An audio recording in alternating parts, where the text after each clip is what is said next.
I had to choose, I would still choose you.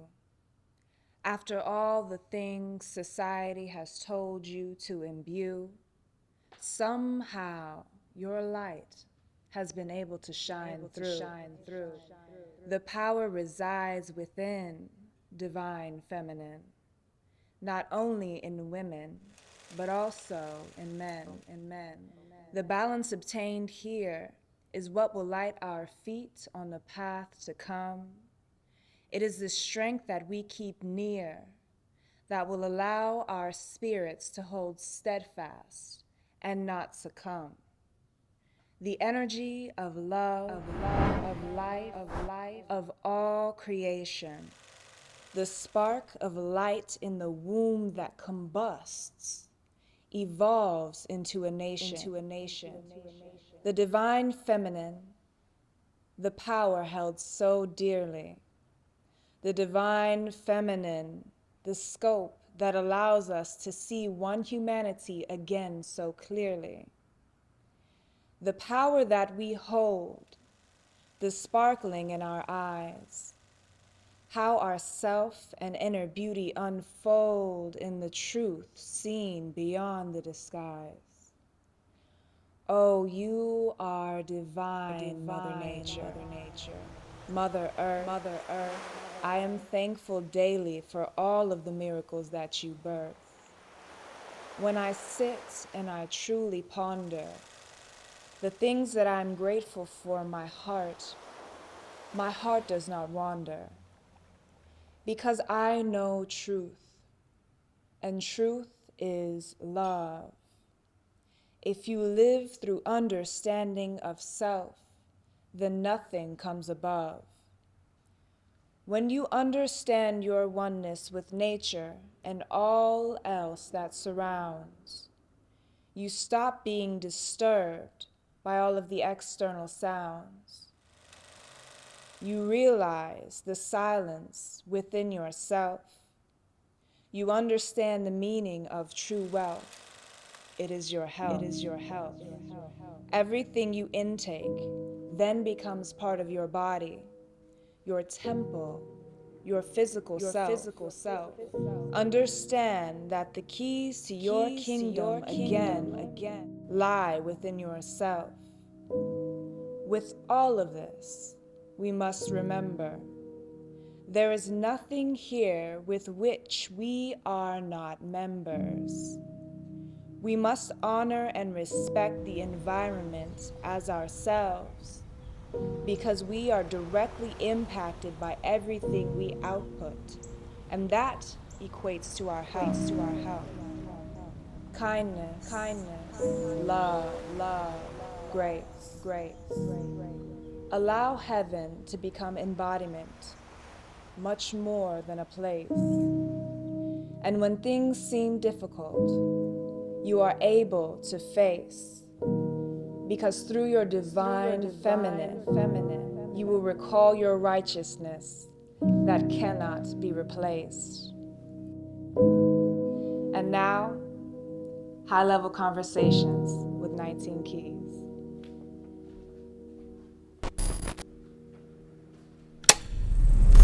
I'm 19 Keys, and this is high-level conversation. Tap in with the guy.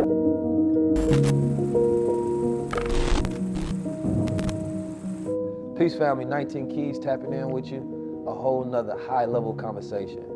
Today we have very esteemed, special, sacred guest on here with very powerful divine timing, because we are in a time where we are lacking so much of ourselves and our connection to higher source and higher divinity.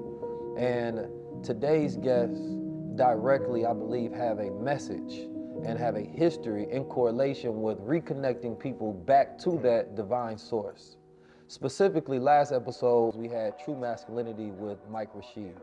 And I wanted to be able to bring a balance to that conversation, speaking on true femininity, right? Divine femininity, sacred femininity, womb intelligence, you understand me? The divine womb, the sacred womb, and none other than the esteemed Queen Afua, who has a best-selling book that I believe almost everybody has either heard of or they have. You understand me? And this is a book that I believe has helped millions of women and men around the world by getting information from, a source that connects them back to ancient culture, an ancient knowledge, an ancient source, right? And I believe that in today's age, we dissect everything and we deconstruct everything without putting something better in its place. We are a very destructive society and generation today. So that reconnection, I believe, is the exact lifeline that we need to become full, breathing human beings again, in connection with our masculine and divine feminine.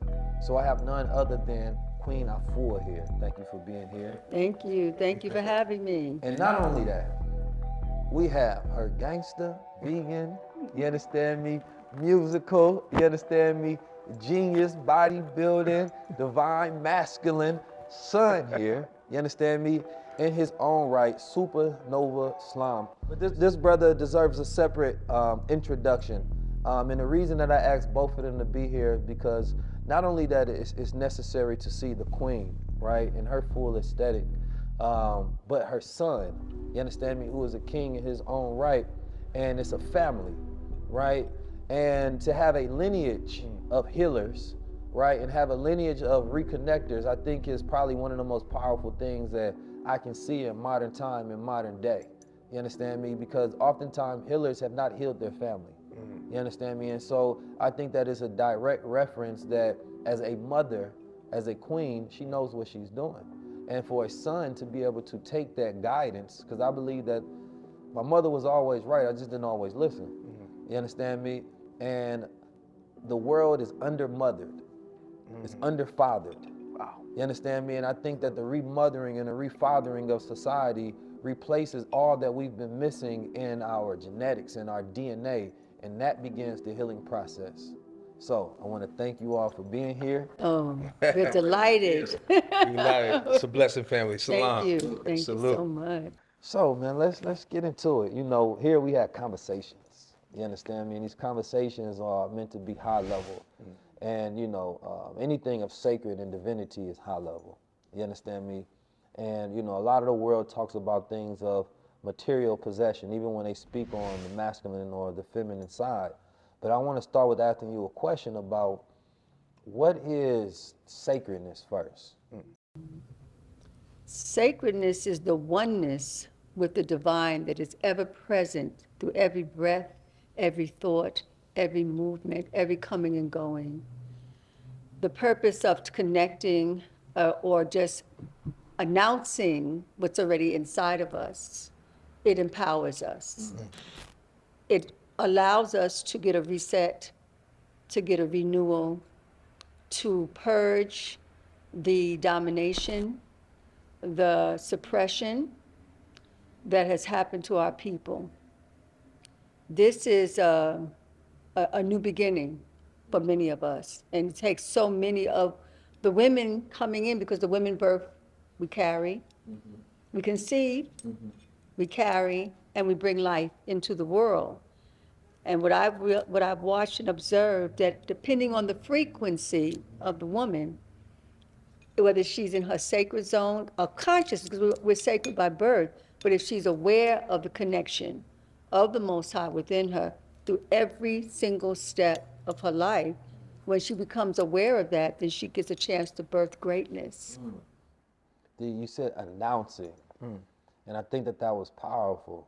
What is that process of announcing, right, that sacredness within you, announcing that God, that giant within you? Well, it brings me to the prayer that sacred women speak. I say, sacred women in the making, sacred women reawaken. And I'm talking about the first mother of civilization. Because when we awake, then we birth everyone, everything around us. So then we must sit on our seat. And our seat is our throne. And our throne is in our ucha. That sitting on the seat means that your mind is elevated, that your heart is healed in the spirit of Ma'at, that you get a chance to birth your purpose through Meshkinet, that you come into the light of Mother Newt, who's over the entire planet on a cosmological level. So as we begin to come into our rightful place as the melanin woman, as the first mother, then everyone in the world begins to shift. That's why I said we can heal the world. You know, there's a beautiful movement of enlightenment of women across the planet Earth, you know, finding themselves, seating themselves, announcing themselves to the world to take up space, you understand me, and to take rights, right?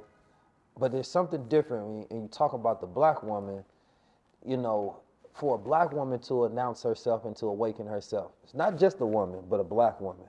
You understand me? And I think that there's such a powerful reference in not just getting lost in I am a woman, but I am a black woman, because that is a recognition of source. You understand me? That is a recognition of her own DNA and what exists within her, and also the responsibility that she's held to hold up the world and to produce the world, because the world has come through her womb. So I believe that within itself, that announcing first that, yes, you are a woman, but you are a black woman, you understand me, is an activation that I think a lot of women may be missing today. You understand me? And partially because of the intersection, but I think that separation is key of defining who we are, to be able to see ourselves first. Before we do intermingling with anybody else, we have to see who we are first. Right. You understand me? Therefore, you know who and what you fit into, right? And so I wanted to ask you about that. Like, do you find that important that a black woman specifically announces or recognizes that she is a black woman, you understand me, as well as recognizing she is a woman, or the ambiguity of I'm just a woman is enough? No, it's not enough, because we set the tone. The black woman, the first mother, she sets the tone. She created everything. Everything came out of her. So then how do we follow the daughters? The mother has to be the one that the children will follow. Since she's the first of civilization and everything, I bring it to holistic health of now. Holistic health is not something that is new age. Holistic health is ancient. It is from antiquity. To study and to gather our body members in Sacred Woman, I would say, so where did aromatherapy come from? That's African natural lifestyle. That's our culture. Where did hydrotherapy, polarity, energy work, where was it born? It's African natural lifestyle. Nature, the elemental healings, air, fire, water, earth, all that medicine is African natural lifestyle. Fasting, cleansing, yoga practice, meditation, affirmations, all that is African natural lifestyle. It predates all the way back in the beginning. So who are these women? They were me. They're us. So if we are following the daughters, we don't follow the ones came behind us as the mothers. The mothers set the tone, and then the daughters get a chance to rebirth themselves. And I see it in real time. When mothers are angry or upset about their children, I said, stop focusing on the outside of you. Focus on the inner plane of you. And as you begin to remake yourself, renew yourself, follow your cultural holistic healing, then you become reborn. And then when you speak to your children and you live that path, they will elevate because of you. So we really are setting the tone for women around the planet to heal, because they're all in bondage. The women are not lifted up. The women are the primary healers of the home. It's been flipped. We are the doctors of our home. We are the medicine women of our home. And so when a woman taps into nature's medicine and she begins to heal herself, automatically she's going to heal her mate. And he's going to be elevated. Automatically she's going to heal and restore her children. Automatically, as she heals her womb, then she births children on the highest frequency. And every thought she thinks comes on the highest frequency. So we can't, it's been flip-flop. So we lost our power.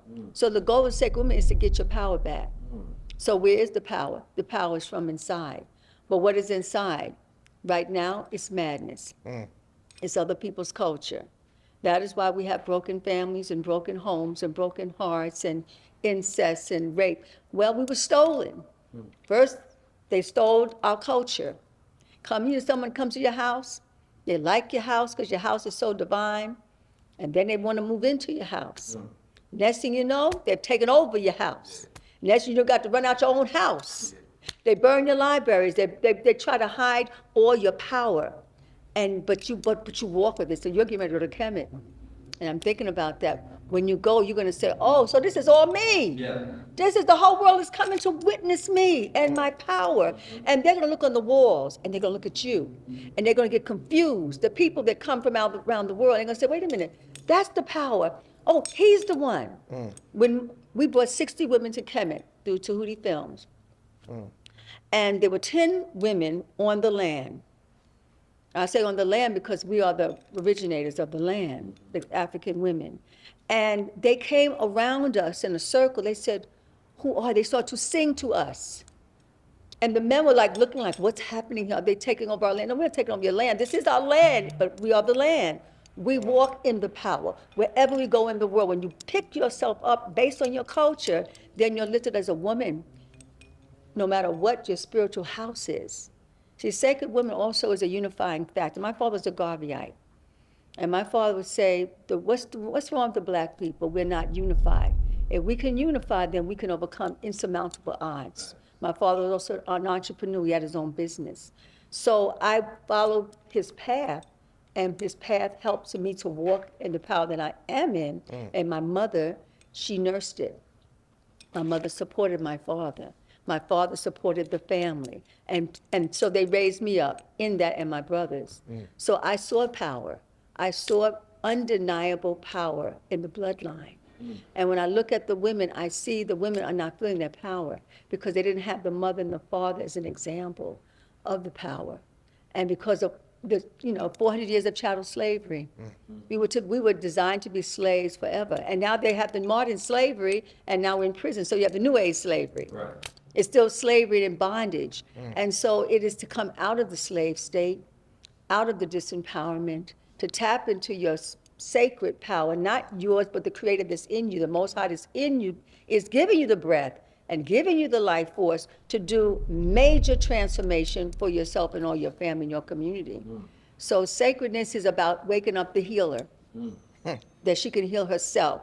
She doesn't have to have a hysterectomy. That's unnecessary, and that is crazy because that's the end of our people with the hysterectomies. She doesn't have to have a fibroid tumor because she's angry, hurt, and enraged, and through all the racism in every area of our lives. So we're imbibing it, and we're eating it. It's in our dead food, our GMO food, our processed food. So I show them, all the women, all the ways to regain your power, to regain your strength. And not to be fighting against each other, but to be in harmony with your power. So, so that's a sacred journey. That was beautiful. I almost bought another book. That was beautiful right there, boy.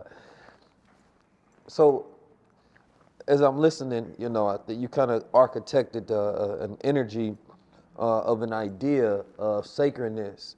And I start thinking about how, women sort of despise the idea of being in the house nowadays, right?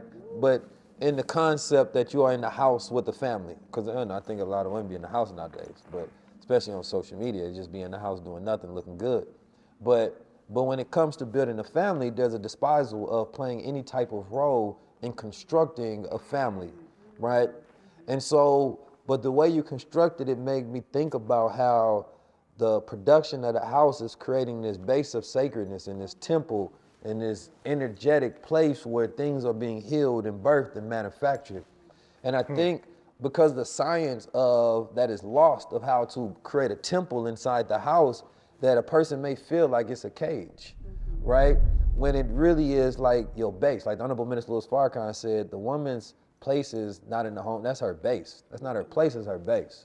That's where she runs everything else. Right? If she's the healer, that's where she's creating the herbs, right? The people knocking on the house, asking mama in the neighborhood, like, do you have this, that, or the third? That's where she has her education, she has her spiritual temple, she has her oil, she has all of these different things where she's manufacturing gods walking out that house. She's manufacturing healed, she's manufacturing geniuses and a multitude of different things. So that house represents something different. But in today's time, that house represents a cell. You understand me? And so Women That's are the afraid to European be women. consciousness. It's a cave. It's a cave for many, but it's not a cave for African minds and African spirit. A house is Nebet Head. My inner name, I'm Queen Afua Mut, Mother Nebet Head, the lady of the house, the lady of the heavenly realm. That's what the house is. The house structure, there is a door. At the door is a feather. And the feather is about balancing the heart on the scales of Ma'at. So in that house, that is what you're to receive. Inside of that house, there is a bowl that looks like a window, but that represents the tick. In that house, you're going to be nourished. You're going to be fortified. Above the house, there is another bowl, and that bowl has a wave of water on it. In that house, you'll be purified. She is the lady of the house because in order to have a house, a home that is divine, powerful, a house of medicine, that you have to become that medicine within your own body temple is the house. So wherever I go is my home. So the whole world is my home, actually. And wherever I am placed to do my work, my house begins. Right. So we just continue the home. So in that purification, liberation to purification, when you clean up your house, your mind in your house, your thoughts in your house, your heart and your past relationships in your house, your medicine, your food, you just won't let, when I first got into as a teenager, I got my small place, home, and I said, after I got rid of my asthma, my allergies, my hay fever, my PMS, and all of a list of fast food toxic living and eating, poisoning my house. And when I realized that there was a way out of this, and I got out of it in a house, I got it through the healing baths. I got out of my sick house. I got it through the foods that I was eating. I got out of my lungs returned back to me. In my house, I was able to do my movement, my yoga, and my meditation in my house. And so wherever I go, I now teach women how to reclaim their home. Their house is a wellness center. There's a doctor, I don't recall her name right now, but she is the doctor over the whole establishment. She came in with President Obama, and she said that a home, healing is not only done in hospitals, in clinics, that healing is done in the home and spiritual houses. Right. So when we shift that, then all the power of medicine comes back to the home. The biggest income for America and for all modern, so-called modern worlds is medicine. What happens when we turn the medicine inside the house? Then we don't have high blood pressure anymore. Our men are not dying from prostate cancer. We're not fighting in the home because we know how to quill and calm the spirit through the foods and the juices and the herbs and the teas, all of that, and the healing baths and the prayers and the meditation. The women, sacred women, they know all of that. When they go through their journey, they know what that house is supposed to be. And each room in that house is consecrated, blessed, and charged up so they know how to work their clinic, their hospital, and their home. From the kitchen is your healing laboratory. So you know soup, salads, juices, teas, dressings, everything is the medicine now. Every time somebody opens their mouth and eat, they're getting their blood clean. They're getting their kidneys repaired.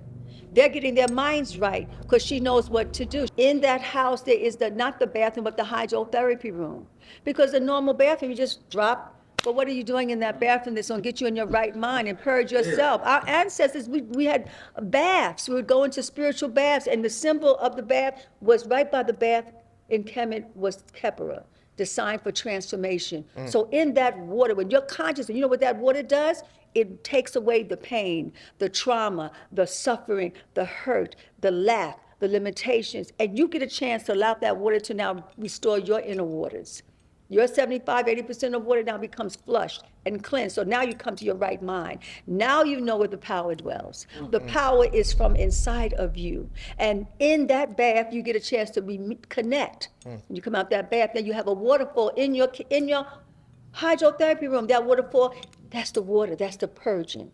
We can transmute anything. So now in the shower, clearing up our first eye so we can be in our right mind, not in our crazy mind, not in our vindictive mind, not in our stressed out mind.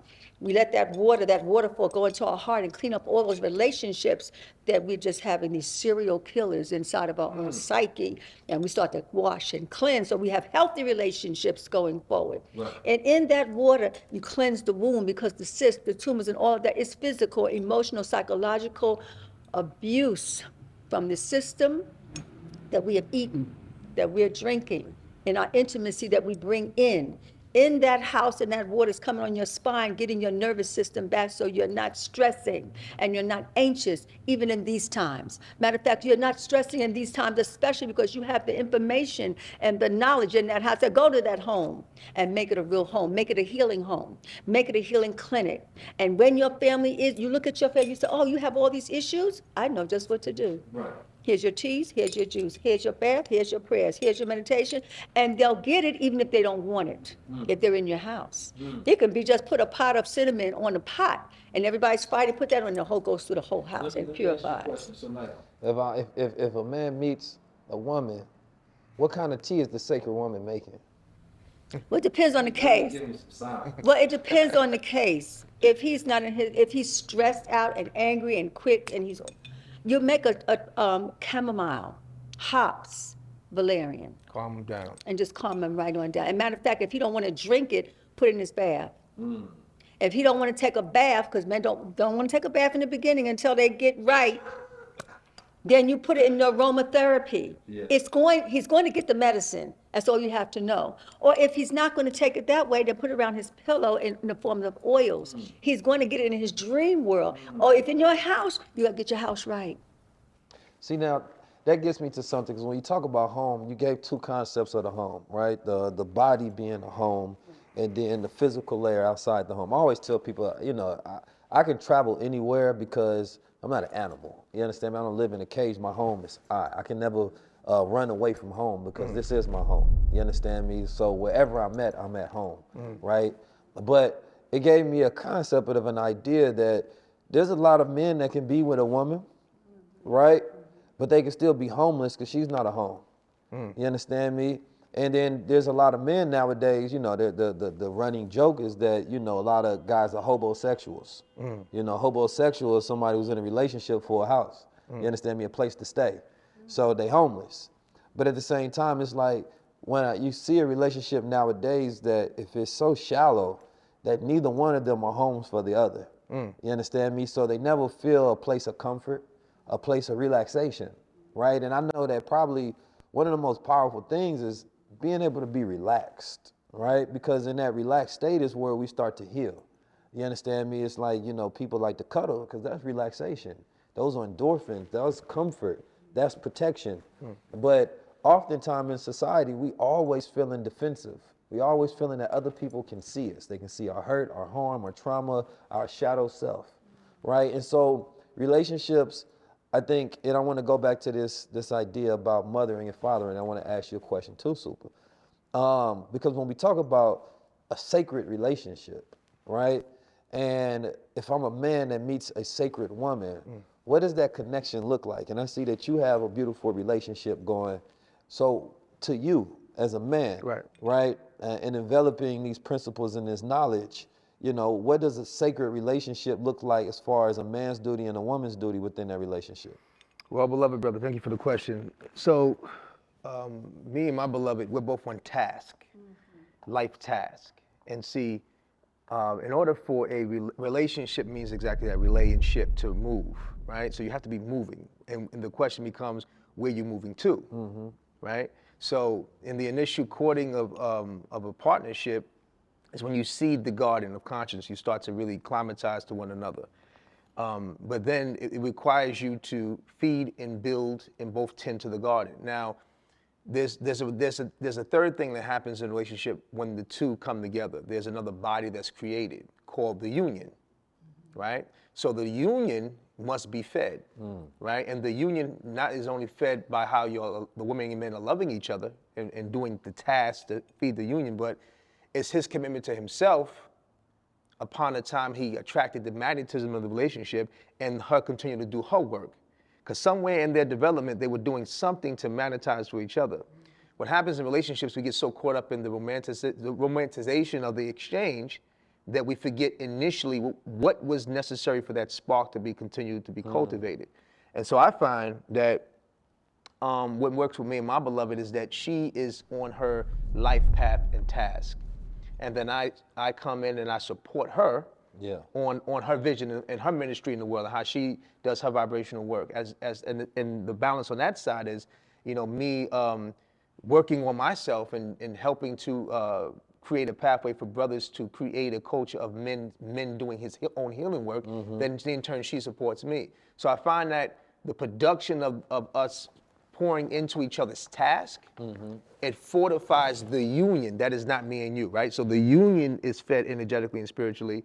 And so when her ego was there or my ego was there, we fought out of harmony, out of ma'at. The union has enough cachet, enough stored up energy to remind us of why we're here, remind us why we're on task, remind us why we're relating and shipping and where we're moving to. Right, a higher purpose. Ashe, yeah. And I think Was that clear? No, that's Okay, very clear. I think the higher purpose aspect, I think, is key, because I think connections are very shallow nowadays. And that, love is not enough to keep people together.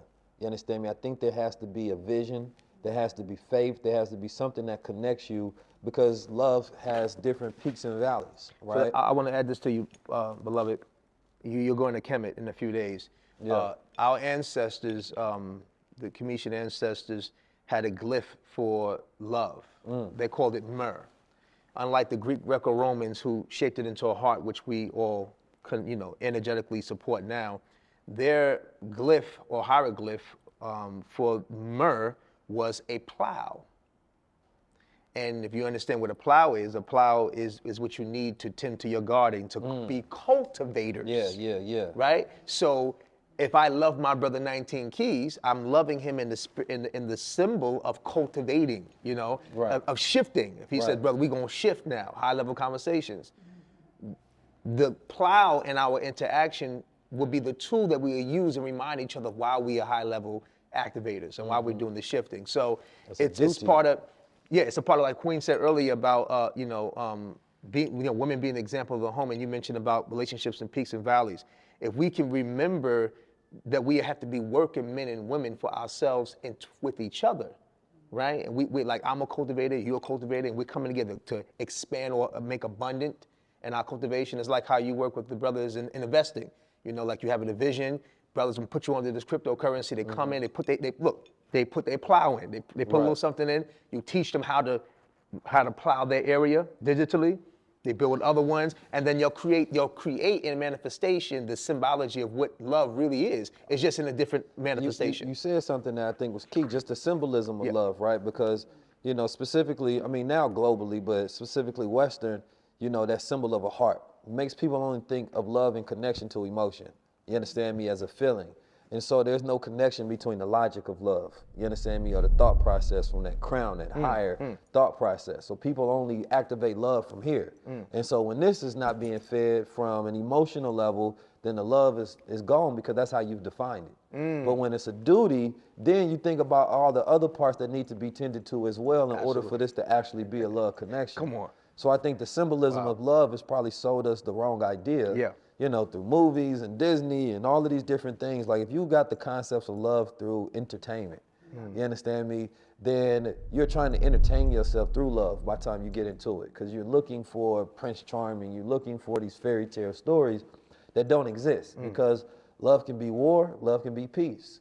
You understand me? But what keeps the people together through that? You understand me? That thread right there is love. That duty that each person has to each other. That work. The cultural responsibility that you have, whatever you're building. It's like, you can be building something and then a person get tired and say, I'm done.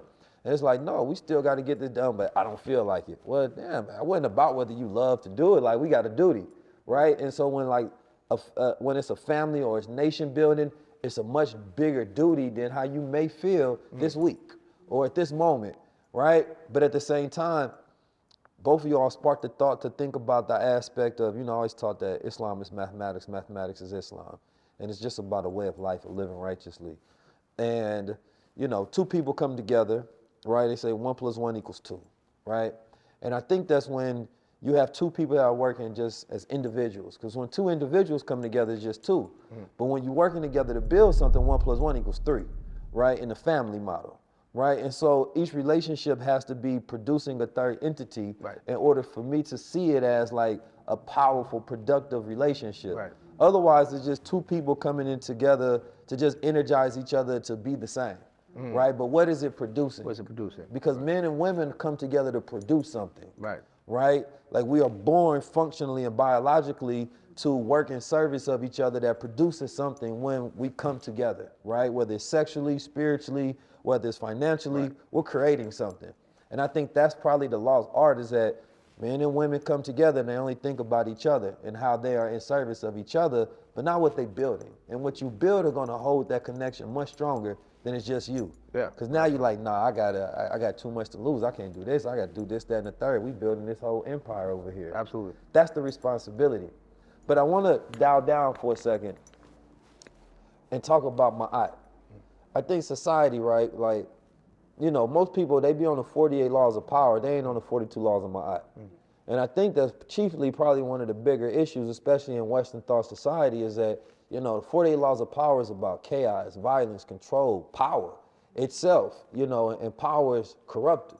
You understand me? When men and women get power, especially that are immature and not divine and submitting themselves to something of higher, it's gonna corrupt them each and every time, and they're not doing it for the right intent. But the ma'at, that's truth, order, and balance. Absolutely. Right? And so can you give us a brief explanation on, number one, what is ma'at, right? And how did you find the ma'at law? As you were talking, I just saw the line, which is the scale. And so ma'at is all about the love. It's all about the heart. A whole civilization was based on that principle, ma'at, a feminine principle. And so on one side of the scale is the heart, and the other side is a feather. So to let you know that every day your heart has become light. So envy, jealousy, backstabbing, we have to purge our heart. And you have to do it every day. And that's the judgment. So they let you know that you're being judged every day. Are you in ma'at? Right. Are you in ma'at in the morning, in the rising, and then after the day is done? So you have to say, I have not, or I will not. And then at the end of the day, you say, I have not. That's your check and balance. So it's like every day throughout the day, you have to come into ma'at. So what are you doing that's throwing you out of alignment? What are you doing that's throwing you out of truth? Righteousness. That's love. Harmony. When you hurt someone, you steal from them, you take from them, you throw them out of balance, you're out of balance, so you're hurting the heart. When we want to get back at someone, we're hurting our heart of our own people. So we have to learn how to balance our hearts out. Right. Holistic health is about that. Natural healing, dealing with the elements of nature, balances you out. So if we stay in nature, which is inter, it's another way of saying the divine, the Most High, is inter, divine. So if we stay in nature, if we stay in that harmony, our hearts become light. That's why fasting is so important.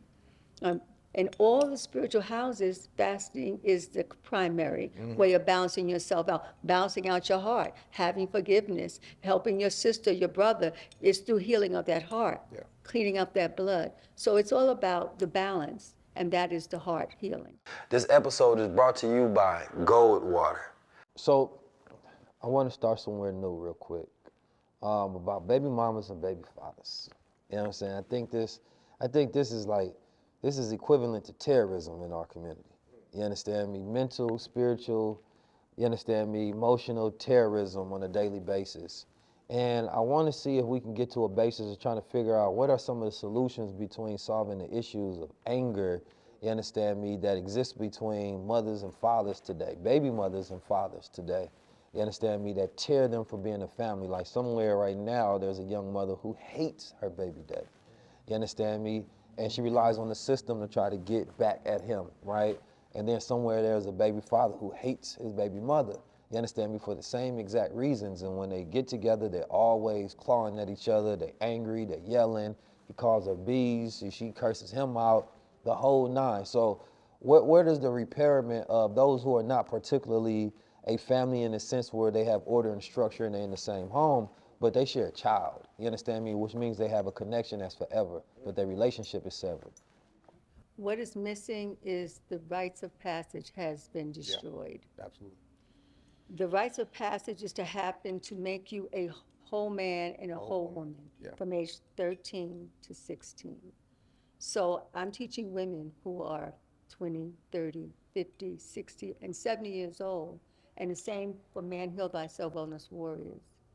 And because they missed that whole piece. So in that process of missing your training how to be a whole man or a whole woman, then you get married because you're out of your right mind, or you end up going from woman to woman or man to man because you're looking for yourself, you're looking for your peace, you're looking for your hope, you're looking, but you're not finding. And you're literally in the wilderness of your own soul. So right now, through the teachings, I have witnessed the teachings of Sacred Woman. Sacred Woman has been going on for 35 years plus. Man Heal Thyself has really happened for about 9-10 years. Right. But Supanova Slom, my son, I said, the man book, we have this book together, Man Heal Thyself. There you go. Yeah, man, okay. I share. Right, and him and his spiritual cousin, Hallelujah. Hallelujah, Yeah. my dearest friend, Queen Afua's son, we said we had to birth them. We actually had to be in sync 35, 40 years ago as sisters for not the struggle, but for the victory of our people. And they were raised as little children together. And so, Man Heal Thyself, I've witnessed the women, being in Sacred Women, they fall off. They fall off if the man is not healing. That could be their mate, their father, their son, they're falling off. But now that Man Heal Thyself is in place, Right. the women are now getting more empowered. The men are now getting more empowered. Because many of them were coming to divorce, and that was their last call. And when you become a whole woman, and you take time to heal your condition, yourself, your body, mind, your spirit, forgive your mother's 7 generations back, and move forward, and then the man is doing the same thing, now they come together on purpose, empowered, cleaned up, not enraged from their past, but feeling empowered, becoming entrepreneurs, making their own money, being creative. All of that together now, we're building healthy families. I just had a session just last Sunday, and a woman was crying her heart, was broken. She said, I cursed my children out. We're talking about using the word as medicine, word is power. And she said, okay, please, my children, forgive me for yelling, for cursing, for being mad, for my past relationships. She started to cry and just weep. And then the husband showed up. He just came out of the room. This is on, in class, we're visually seeing it, 400 of us. And he goes to hug her. I said, hug her in front of us. Hug her and embrace her for all the mothers and all the wives who don't have it, so that we can get a vision. And he kissed her, he hugged her. And then he moved away, and she just cried and wept more, and he just consoled her, because he's also Man Heal Thyself. And under him was his baby. There was a baby, their baby was under him. That baby is now healing just because they're healing, because they have reunited on the highest level, that they have been able to forgive their mothers and their fathers on the journey. Because if stolen people, all we can do is forgive our people for whatever has happened. Because how could we even think and stand? We are left for dead. It's only going to resurrection through ourselves. So healing through the rites of passage. I have seen miracles happen within holistic miracles and natural. When you know who you are as a woman and you know who you are as a man, then all you can do is birth healthy relationships. We won't have to break down. We just have nothing but breakthroughs now. Well, a lot of men, just general, I mean, our brothers and then global men have not had the culture of valuing themselves on an internal level. Manhood is based upon what we can accumulate and what we can compete and dominate with and get. So our relationship with that mentality, growing from a child to a grown man, you're now competing to have the best of whatever is outside of you. And so you create a culture and a cadence based upon the best woman, the raise your children in the best, and these are all great tenets, right? But so many men, even who have been blessed to have the financial abundance, internally though, when you look, a lot of them have a lot of addictions they're dealing with, And you're like, well, how come you are hurting? You seem like you got everything, because society says man's power is external. And so we see women, regardless of them having many baby daddies or many kids or many jobs, they make time for self-care. And this is why Sacred Women has worked with moms for so long, because what's beautiful about it, it brings sisters from all tribes. You know, our Islamic family, our Hebrew Israelite family, our Kemetic family, our Buddhist family, they all come, the sisters come together to do the healing work. What happens is that women are leading that signal. So with the Man Heal Thyself rites of passage, the vision is to, regardless of what brother is social, politically, economically, to give him the encouraging tools internally, because he don't have to simp outside of himself. The woman outside of himself is a complement to the God he is. Unless he can begin to go back and heal that 5-year-old, the 7-year-old, the 10-year-old that may have been disappointed, let go, abused, raped, molested, or even in a family household, and the parents may have not been in harmony. He's told to not cry, not show emotion, be quiet about it, but to pursue the external version of what manhood is, which is good too, because remember, internal, external. But when you're only doing the external pursuit and you don't have that internal fortification, it may come out and lash out by hurting your brother. It may come out and suppressing your woman. It may come out in ways that you don't even, connect to. So the whole process is to create a safe space where brothers can come together and really work on that social-emotional body, in addition to their wellness body, and working out and working on their mind. And I told the last formation, I told the brothers, I said, listen, if you're from the Nation of Islam, I need you to be the most powerful Muslim you can in the next 7 days. If you're from, the Nation of Gods and Earth, you need to be the powerful God. I don't care what you call yourself. We're going to take that, pour into you these tenets, so you can be the best version of yourself, sovereign to you. That way your relationships become a holistic complement to who you truly are. Yeah. And you're no longer a stranger to yourself, chasing the beauty of your woman. Well, you're beautiful too, black man. You know what I'm saying? You need to turn on that light. We talked earlier about the house. In ancient Kemet, one of the many names of the pharaohs was the Nasut, the kings. Another word is the Paheru, which means the lighthouse, the house of light, which is also a reflection of the head Heru, the light of the householder. So the Paherus, the Nasut, you have to turn on your light. To turn on is an action. You know what I'm saying? That means you have to do something. So if I'm turning on my light, that means I have to be conscious that I have to be a doer, which goes back to what we said earlier segment about using the plow, being a worker. So it's really about encouraging our brothers to wherever they are at in their growth and development, just giving them the excitement to want to repair himself. You know what I'm saying? So he can now better attract in the world. And even if he's in a current relationship, baby's mother or wife, if a man's taking sacred time, like Queen mentioned earlier, taking his spiritual baths, taking his gold water, you know what I'm saying? Definitely Taking his gold water, taking his Mars, taking his mega greens, really nourishing himself. And this every 7 days of 19, we give brothers tasks that they have to complete. The first week is called the family man of unity and wealth.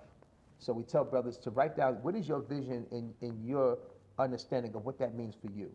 And then when you come back to the formation, you're going to share that vision with your brothers, so we can bear witness to the God in you voicing that, right? Another thing is, before you even do that assignment, we have an assignment called write a forgiveness letter to yourself. So go through a meditation, just get some quiet time. If it's a time in your life where you felt the most abandoned, the most neglected in your journey, you right now, what would you say to that version of yourself, just to give you a reassurance? So kind of like doing that transit, that intertransitional time journey to yourself, hugging yourself and showing yourself that now that you're working to take action to turn you on, right? You got you in the future, and just by doing that, beloved brother, so many brothers, said, they wept, they some of them said it was hard to write it, but they wrote it, and they were able to face themselves. Right. And the more we can just create exercises and accountability for brothers to do things like that, it's like it's revolutionary. Because that's key. Awakened. Yeah. Because not to cut your wisdom, but when it comes to like relationships, people don't really want to do the work, especially like unrepairable ones, right? And you can do it for the child, but you got to do it for yourself first. You can't do it for nobody else. You understand me? And I think what happens all the times is why a lot of change don't last, because we do it for everybody else but ourselves. Right. Right? If you get in a relationship with somebody and then maybe she wants to start changing for you or doing some things, but then when she gets into another relationship, she changes into another person, right? Instead, you have to find out reasons to do things for yourself, because that's going to last regardless of who you with, whether you by yourself or you with someone else. That's a true change, right? A true evolution. And I think that, you know, we've gotten very good in society at just shape shifting, you understand me, from one person to another, making everybody feel comfortable without actually knowing ourselves. And the healing process is such a lost art as well, that we don't know how to heal from the smallest things.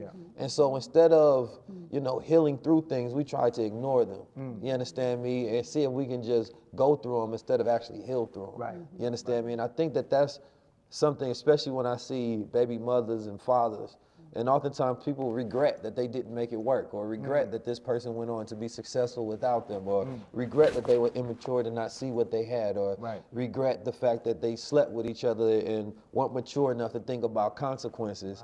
And they start blaming each other. They take all of that fire that starts to build up and they throw it at each other, and they blame each other for all of the issues. And so that forgiveness, I know, first starts with accountability. You know, that when you take a look around 360 at your situation, that all of this is manufactured by your own actions. You know, and that may be hard for people to swallow. They say, well, this person did this, that, and the third. Well, those are not things you can control. Right. The one thing you can control is accountability for where you are right now. Absolutely. And in this moment, if you become accountable, then you take extreme ownership. And through extreme ownership, now you have extreme control. Absolutely. You have that ability to release yourself from the contracts that hold you. Because trauma is like a contract, it's stuck in you until you release yourself. But without reviewing it, you don't even know what's in the contract. You don't know what binded you to that pain in the first place. And you constantly relive it. And so sometimes a person's physical presence becomes a trigger just within itself, right? Because that might have been the last relationship where you made the most mistakes. You understand me? But instead of taking internal accountability, that person is a representation. It was their fault, not mine. I didn't do anything. I wasn't immature, and it's the same thing in relationships, to where we also get into them sometimes, and it's like, people have to think they have to hate their ex, you know, and I think that's a sad and it's toxic.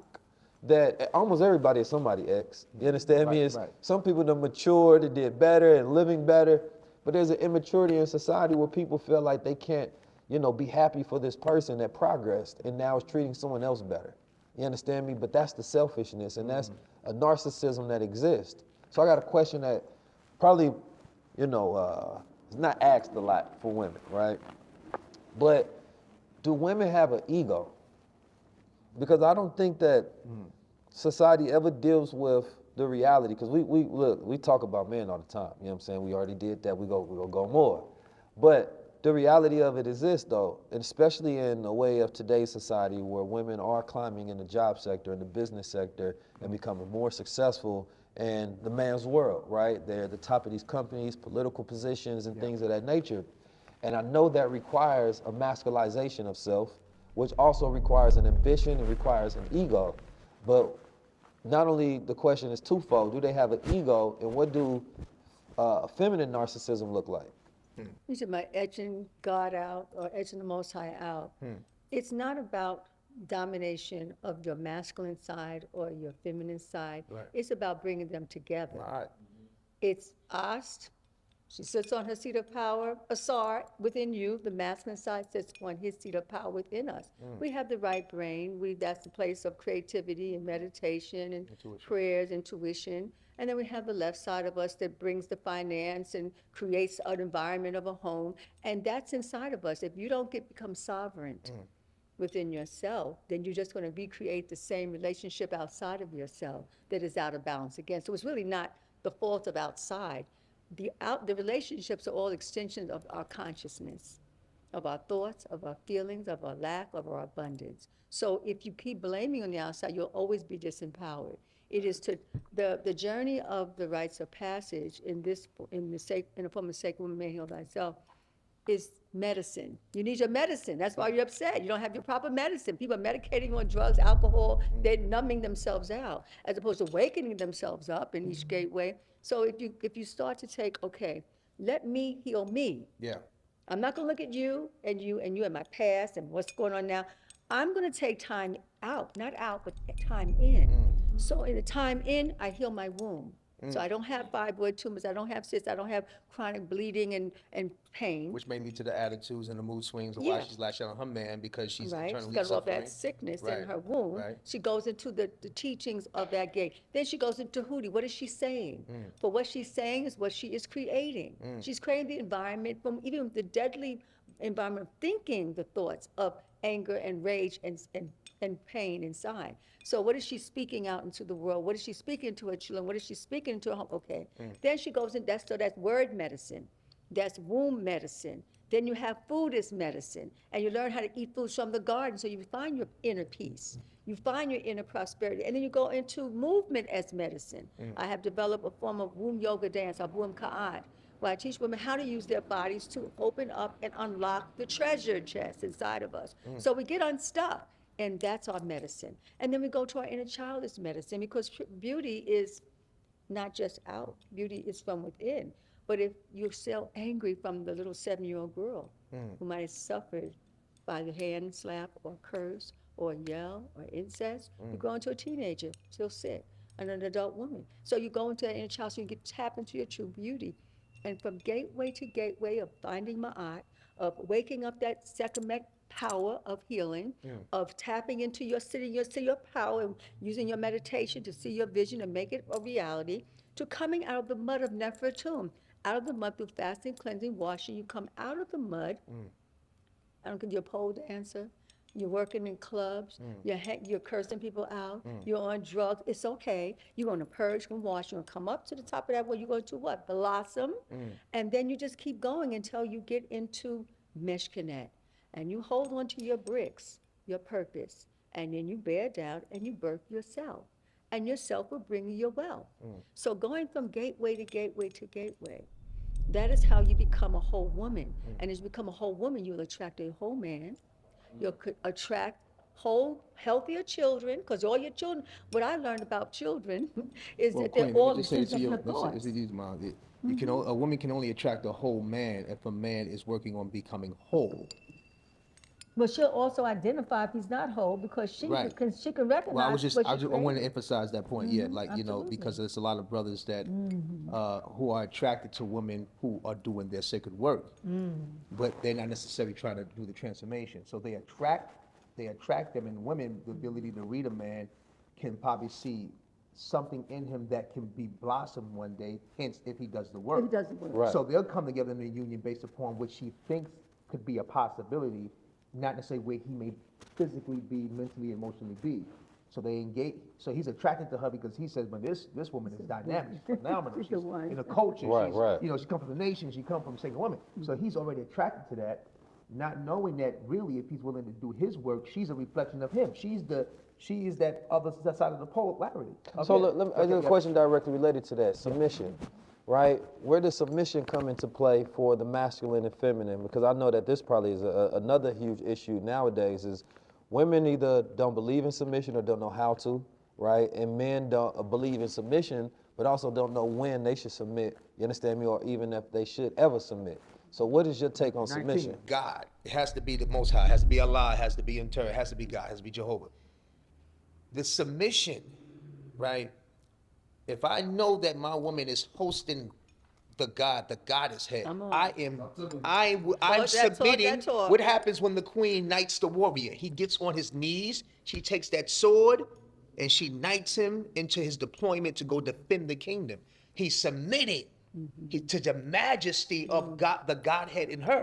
So he kneels before the queen humbly, and him kneeling before God in her, she's knighting the God that she sees in him. She raises him up, and he goes deploy in the spirit of God. See,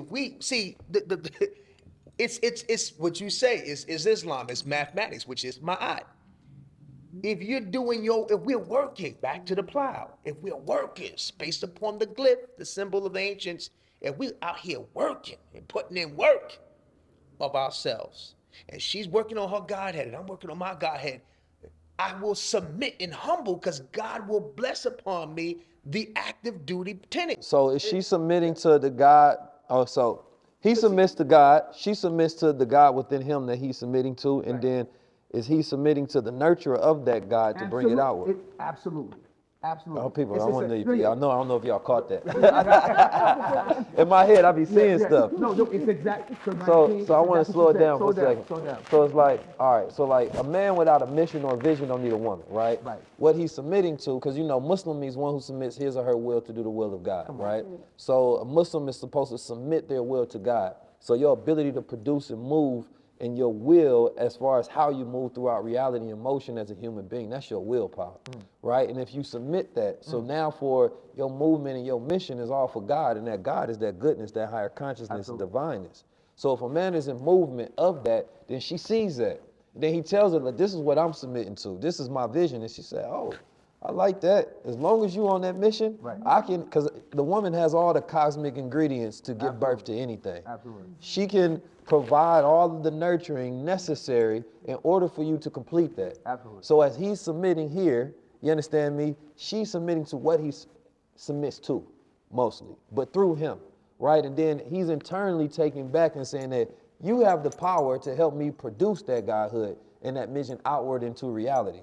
So there's a reciprocal effect that goes in, and then that's where the respect lies. You understand me? But there's too many men that have no mission, no vision, nothing they submit to, and then they want someone else to submit to them. Right. You understand me? And then there are women that don't know how to nurture anything. They only know how to take from something, not how to help something produce more. And I think that that's the lost balance in art in the reality of human beings, but specifically men and women, because now we make it a combat rather than partnership. Well, to your point, Keys, because that is, so it's we build with our brothers as master problem solvers. Everything you need is in you. You know what I'm saying? You're a master problem solver. That goes with the Queen said earlier with you about it's all about the rites, you know, the rites of passage, making sure that, of course, our people had an interruption that we didn't have intergenerational rites of passages. So, and now in the wilderness of the West, right, and wherever we may be in the diaspora, we have to set up these different modalities of rights to realign us, you know, to the original intent. You know, this is what you're doing in business and economics. You're getting us back into the abundance consciousness. That's a rites of passage. When you say, brothers, join this, sisters, join this, you're giving us access to, you know, what the rites of passage is necessary for us to do power work, you know what I'm saying, in 3D, in Web 3, right? So the same thing happens, you know, what Queen's talking about with Sacred Woman and helping these sisters remember, you know what I'm saying, why the power, what is the power of nurturing, you know? And what I'm talking about with the brothers is taking accountability, you know what I'm saying, to begin to heal past a lot of that wound thing that you've been carrying for your whole manhood, address him so you can be a better version of yourself. Right. So we can support each other through these modalities and make no excuses, you know what I'm saying, to make those commitments. It bursts us in a new possibility. Absolutely. You know, we did an infinite wealth strategies, and one thing at the beginning of it had my sister come in. My sister came and taught a class about healing through your trauma to produce that businesswoman inside. Because one thing I know for a lot of women that come into the programs a lot of time is they have so many traumas that they can learn the information, they can grasp it, they got it mastered, but they can't produce, they can't give birth to anything. And you know, I believe that it's the trauma and the unhealed parts of self that doesn't make the womb work properly, right? And, you know, I speak about womb intelligence, right? That a man's womb, because we only have one womb. A woman has two. She got the mind and she has the womb, right? So she can produce physical children, a reality that men would not know anything about, right? We can only empathize, you understand me, and be happy it's not us going through it. You understand me? We appreciate y'all for doing that. Well, it looked like we'd be no children here. But, you know, womb, that sacred womb power, I want to harp on that for a second, because every woman across this planet Earth is walking around with this power untapped. Not every single woman, there's a lot of women walking around untapped. And there's an infinite intelligence that's connected to the womb intelligence. We talk about gut intelligence, heart intelligence, brain intelligence, but womb intelligence is not something we talk about because it's often men that create the academia that breaks down the psychology connected to all of these different scientific fields. So, you know, there's not too many women that empowers women with that understanding and then can in your interpretation, right? What is the power of the womb, not just in the creation of children, right, but in the manifestation of things that lay in the imagination? I look at it, well, first on the level of submitting. I submit to the divine presence of the Most High. Right. And I don't see the man as the head. I don't see the woman as the head. I think if you wake up and you come up at 4 o'clock in the morning and you pray and you meditate and you get a vision, and then you bring it to the family, and if the family's in tune, they will receive it. That can come from the feminine principle, it can come from the masculine principle. And if we stay in tune one to another, it's an ocean, it's an ebb and flow of respect, of honor. You have this, I have that, I'm picking up this, you picking up that, and then we move that energy together. And that to me is the submission to the divine presence that's in every cell of the woman and in every cell of the man. That's all I was saying. And that's superpower to Now, me. on that one, so in circumstances, right? Yes. Each one of us, men and women, have different abilities in different circumstances. So it's like, let's say protection, right? That's where a man automatically is gonna lead. You understand me? Like, she might have ideas about this, but sis, let me take care of this. This is where my superpowers kick in, right? And so, because I know in today's ideas of relationship, you know, not having any roles is what people like. Because I think it's more so there's no responsibility in that. We can just be fluid and flow with the reality of things.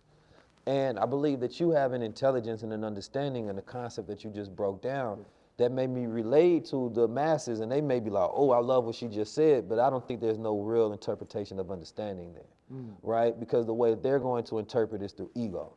You understand me? Like, no, I'm this, I get this say, I get that. And it's like, well, there's certain areas that men lead and women lead better. You understand me? Like we don't have emotional experience, right? We may have emotional intelligence, right? To be able to cipher through our emotions sometimes, but we don't actually have that much experience dealing with our emotions because we ignore them, right? And I was taught rise above emotions into the thinking of God, but to rise above them, you have to go through them in order to rise above them, not ignore them. Like you kind of like push them off to the side and they think that's rising above. So you go through your whole life with a lack of emotional experience. And I think that that's why a lot of men don't understand their feminine side, right? The Honorable Elijah Muhammad say 75% of the work is with the woman, yet he wrote Message to the Black Man, but he said most of it was for the woman. But he gave a breakdown that man was mind. And so when he spoke on it, he didn't speak on it from, at least from my interpretation, from a patriarchal standpoint, but from the core of what the energy was, right? So that every household has a mind. Right, I do believe in the God-triarch, man and woman working side by side. You understand, to be able to build and produce outward, right? Instead of a matriarch or a patriarch. I think throughout reality, we've tried both systems and we ended up with the world that is current, right? I think that if it was perfect, you understand me, then the world would have produced perfection, right? But at some point in time, civilizations, rulerships, you understand me, and regardless of what civilization you go to, we ended up where we are today. So I think that it requires us to take a look at this thing and say, all right, you know, if we want to build a better world, then we have to have a better system, right? And I believe, of course, 100% that women are the key, right? That, you know. We are the key. 100% the key. I believe that we collectively, because otherwise we're fighting amongst each other within ourselves. So the feminine principle has to protect also. She can protect by saying, don't go there. I picked up a message. I picked up a signal. Don't pick up that phone. Don't go out. That's the feminine principle of protection. The masculine's gonna come out there with a sledgehammer and take somebody out. So sometimes it's necessary to go there. So it's like knowing the vibration, the frequency of what you're working with. Everybody gotta kick in. It ain't about just me gonna stand there and just let it happen. It's not about him being unconscious and saying, well, what's happening, just go crazy. We have to actually bring both left and right brain together to protect one another, to protect our families. Absolutely. So that's now on the womb. But hold on, before we go to the womb, because you said something about intuition. right? That woman's intuition is that protecting guide, right? Like a man may have a big vision, but she has the details. You know what I mean, that's often what I think about. And often why like a woman may see things that you may not see within yourself. You may be moving a certain way, you be like, you know, I often use like, you could have not had the tooth or your toothbrush in the right cup or something, and she noticed there's something off on him right now. She see the details, something going on. Where he like, you tripping off that, I'm on this, like, but I know you're not aligned. But and I believe that is connection with the womb intelligence, that intuition. And I think that men in today's time may be a lot of disconnected with the intuition, because we regard feminine only as the replication of what a woman does, rather than the connection of our own energy and source, right? So the feminine aspect, when you talk about protection, I think that was so powerful, because that's the understanding I'm talking about when you're breaking down those details, and then a person can see how that harmonizes and works. Let me add on to while y'all along with Add on. protection. Well, let's go to Kemet. He's about to go to Kemet. So the crown of Tutankhamun, or Amen-Ra Tutank, King Tut. The 19-year-old king. Right, 19, right? The crown, the Nimbus crown, right? Talk about protection. Yeah. Well, what's on the crown is the goddess of the south and the north, Nekhbet, and Wajet. So that's the vulture, and that's the cobra. So the reason why you see the vulture and cobra on King Tut's first eye or above his crown was to symbolize that he has the protection of the goddess head from the south and the north, which is Smai-Tawi, unification of both lands, upper and lower. So not only the lands, but the way the position of the cobra in the vulture position is showing the polarity of the female energy protecting his consciousness from external, coming into his mind. So I just wanted to add that to y'all when you said about protection and the power of protection. Yeah, Ashe. Now I would like to do some impeccable listening about this womb. You know what I'm saying? Hey. This episode is brought to you by Gold Water. So, not only are we getting to this point where we're going to talk about womb intelligence, and I really want people to pay attention to this. Like, watch with your kings, your queens, give us the 5 stars. My show producer told me to do this, but it's serious. We got to do #1 globally, right?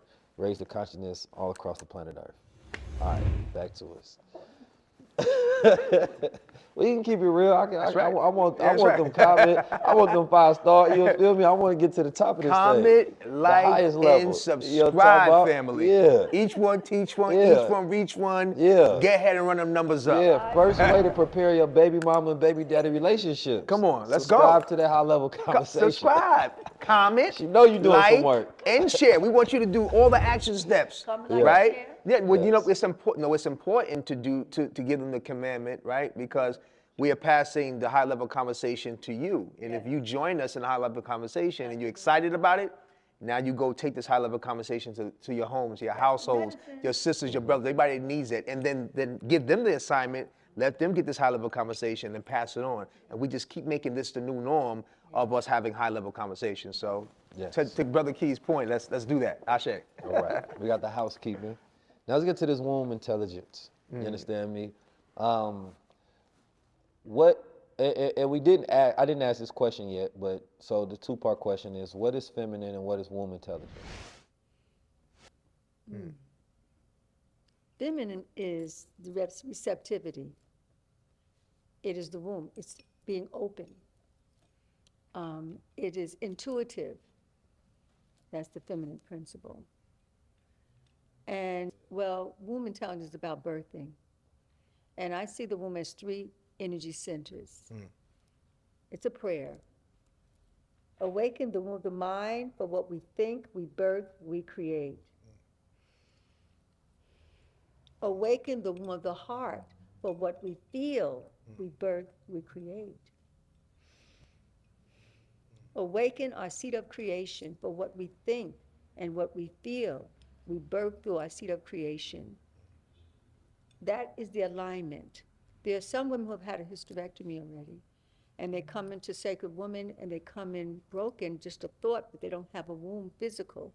But I said, even when the body leaves physically, the spirit is always there. If the womb has been removed due to life's challenges and you don't have the information how to keep your womb whole, you still have the spirit of the womb. And in that spirit of the womb, you can birth anything. When I have books, I looked at them as my babies. I carried them in my womb of my mind, my heart, my information, my knowledge, and then I bring them out. It's the same as conceiving children. Take the child in, carry the child, then go through the birth canal, the baby returning as it comes out, and then you take that child and you breastfeed and you nurture and you grow that child to be strong and healthy and vibrant. Thank you, Supanova. Ashe, thank you, Mom. Thank you. I appreciate you. So I also want That's to talk the power about of the womb. this book, Impeccable Listening. As you talk about the utility of womb intelligence is being able to birth things like feminine energy births, right? Men, we don't give birth, right? They give birth to concepts and ideas Concept, and womb, vision. yeah, mental mental womb womb, births. right, Yeah. But that's also, that womb is still the feminine aspect. Yeah. You understand me? Because where we birth from is our subconscious area. Absolutely, yeah. You can tell yourself do something now, but we can't always give our subconscious a command. Right. We're not that in tune. It has to be a frequency that we're connected with, because there's a lot of things we want to birth, Right. but only what we're in tune with we actually give birth to. You understand me? And That so part. from that darkness of that womb, yes, that's the feminine. And I think when we talk about feminine, I think in society, like when a man thinks about tapping into their feminine side, especially in Hollywood, they think that, well, if I dress like a woman or wear a Right. purse or paint my nails or wear a wig, then I'm tapped into my feminine side, because the connection is feminine is woman. They don't tap into the intuitive, the imagination, their Right. The creativity, creativity, right. right? The self-care, their emotional intelligence and experience. That's not their connection with the feminine side. So there's a lot of lack of understanding what that energy already is that you have. It's not, oh, let me go wear pink today so I'm Right. connected to feminine. It's like, what about being tapped into your emotional side and having empathy for other human Absolutely, beings? yeah, Right? absolutely, And hygiene and cleaning and right, nurturing things and forgiving people and Yeah. things of that nature. Yeah. That's feminine, right? Yeah. So like when I do art, to me, all expression to me is feminine. Yeah. Right? Because there's there's the logic of it. There's like the pure mathematics, and then there's the rhythm of it. Yeah. Right? And to me, the styling of what you do is the feminine aspect of it. Right. So there's plenty of feminine already, but we don't know how to regard and which is feminine and which is masculine. So often we don't even know we're doing feminine things. Right. And then so when we speak upon feminine principles, a woman feels attacked because they say, well, you said this wasn't masculine, that was feminine. I wasn't talking about you. I was talking about just the feminine energy itself. Right, right. Right? And so, we take ownership of the masculine and we take ownership of the feminine, but we don't know when we are connecting and in harmony with either or both. And so that's why I like to, as much as I can, try to define things for people, because we get lost to our own interpretations, which are usually without study. You understand me? And that guides us for better understanding, right? But I had another question, about this impeccable listening. Listening improves communication, right? I know that for a fact, that, part of communicating is listening, right? Because oftentimes when we are speaking to people, we're only just waiting for our turn to rebuttal, right? But we're not actually internalizing the messages that we're receiving. Right. And not only when we're listening to people, listening to divine.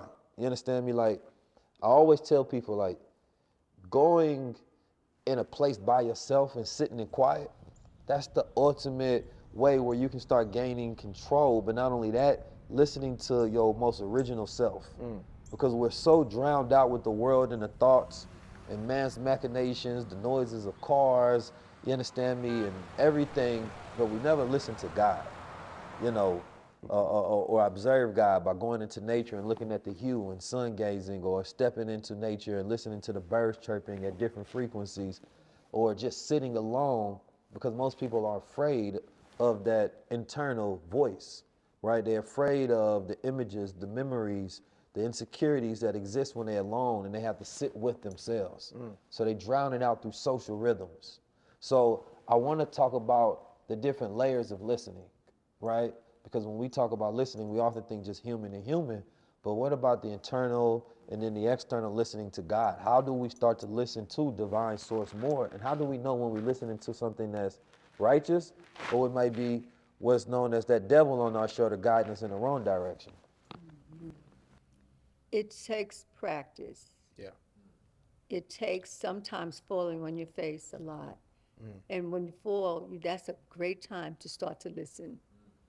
That's when you can really reflect and you say, oh, okay, how did I get on this ground again? How did I lose everything? How did things work against me as opposed to for me? In that moment is when you get some of your greatest enlightenment. And then when you ask the question, how did I get here and how do I get back up?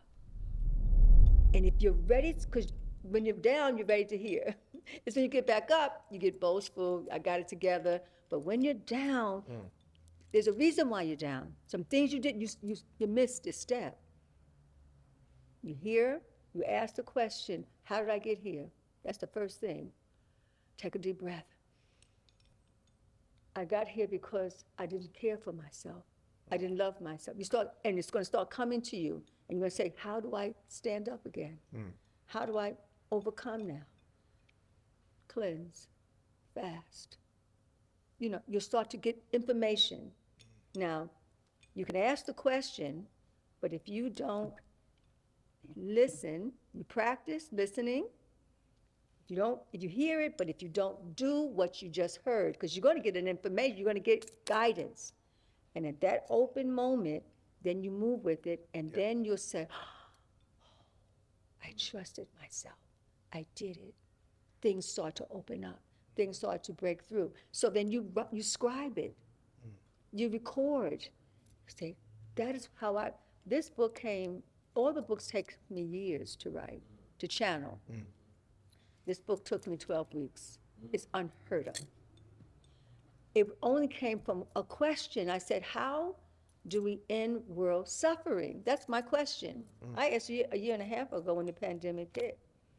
And as soon as I asked the question, it said, the divine in me, said impeccable listening. I said, I said, what is impeccable listening about? And then I started to ask about impeccable listening. Impeccable seeing, impeccable words, impeccable movements, which means you're moving in divine right order. You have been given instruction from the divine. You can feel it, you can know it, you can sense it, and then you move on it. So you ask how, where's my finance? Where's my mate? Where is my home? How should I live? How do I end this cancer? How do I live? You're going to get information. It's not only going to come from what you're seeing, it's going to come, somebody's going to show up. It seems like out of nowhere, but it's not out of nowhere. It's from within inside of you. You ask the question, the person showed up, and you're clear. You can say, oh, this person come give me the message I asked for this morning, and now it's coming right now. You start to track it. What this impeccable listening did, it had me to track myself. When I first heard impeccable listening, I didn't know it until this book was written. I said, wait a minute, my first experience impeccable listening, I was 16, 17 years of age. I had chronic asthma, allergies, hay fever, PMS, and everything. And I got off a bus, and there was grass, trees, and everything. There was herbalists, there was natural people back in that day. And I got off the bus to have this healing retreat, and I heard for the first time, because the asthma kicked in, I didn't have my medication, I didn't have my drugs. I didn't have a way out, so I thought. And I put my bag down, the wheezing kicked in, the stress kicked in. What am I gonna do? I heard, eat grapefruits, lemons, and oranges. Now I'm like looking around, and I looked to my left, there was a cafeteria, there was a bowl of fruit. I picked up a grapefruit, I picked up a lemon, I picked up water. And that whole day, I didn't know, I was impeccably listening. I fasted the entire day. I heard a wise man, Dr. Johnny Moore, master herbalist for over 50 years. He was talking about holistic healing and natural healing by cleansing. And I said, who is this man? But I was impeccably guided over to stand before him as he was speaking. And that night, the Most High, if you lay down, your lungs are going to collapse. You have no medication. So I sat up with my pillows like I'm on the sofa. There was a fireplace. I was led to sit in front of a fireplace. I didn't know that was my sweat lodge. I didn't know that that day of having just water and limes and lemons, that was my first fast. And then I went to sleep and I woke up, sitting up, and went to the bathroom before the day started, and then mucus drained out of my body for about an hour. That was the asthma. That was the allergies. That was the hay fever. That was the PMS. That was my toxic thoughts, my doubt, and my fear. And when I came out, I said, wait a minute. There is a connection to what I'm putting in my body. I can get well because the asthma stopped without my drugs, without an injection, without a pump. And then I picked up a book. I was impeccably led. Dick Gregory, Cooking with Mother Nature. I picked up that book. That became my personal Bible. Did you know Dick Gregory? Yes, we've done some work together. I'm like this to him, a student. Yeah. And I went home with his family of 9 children and the wife. And they became my family through the readings. That was the impeccable listening. And I reflected as I was writing the book. That was my first stage of impeccable listening, hearing. And then I started to reflect on all the moments I was impeccably listening, and then the moments that I did not listen, and then I had to suffer. And sometimes you go down the rabbit hole of not listening, of not tuning in, of wanting to do it your way, but your way is not the way. So I've learned that's the beauty of age. I have learned to listen impeccably. And when I listen impeccably, I let go of whatever's not serving me. Yeah. And I embrace what is real according to the instructions given from out of my dreams, my visions. I hear it in the morning. From walking, as you said, in nature. You can see it. Your eye, not just these eyes, but this eye, the ucha, opens up and you can see the whole world. I see the whole world from here because I'm listening and I'm looking for the cues and the messages and the signs and the signals. It's all around us, everything.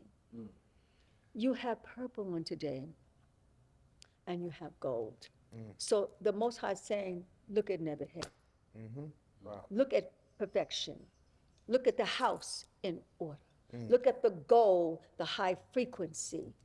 That is what I'm looking at. But the Creator set it up. What a drama. What a beautiful message of listening and being in tune. And so you said, I did this for you, but I did this for you. Right. You know, and so that's the impeccably listening. Can I add on to 19? When you go to Kemet, I want to give you this, beloved. You're going to be led because it's going to be people going to be putting you in situations that probably the average folks won't have access to you because of your magnetism, your light. The ancestors will move through them to have you access. When you get to certain rooms and temple areas, like right. Then I'm going to give you 3 tones that I guarantee you're going to report to me and Queen how you felt. I want you to take a deep breath with me right now, right? We're going to exhale Ankh, the tone of Ankh, life.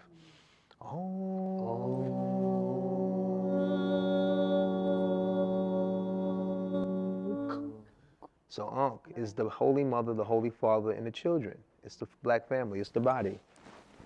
It's this. Chant Ankh in the land where Ankh is originated from. Simple. You ain't got to speak the whole to and turn. You got to read the hieroglyphs. You chant Ankh and watch how those walls speak to you, the environment, the people. The next tone we'll give.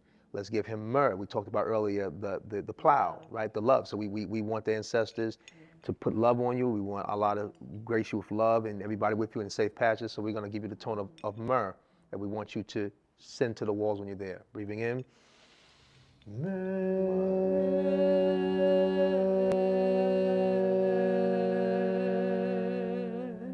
And that's just the love energy. That's the radiation love. And the last tone we'll give you that you're going to really be charged up because it's hot, it's fully exalted.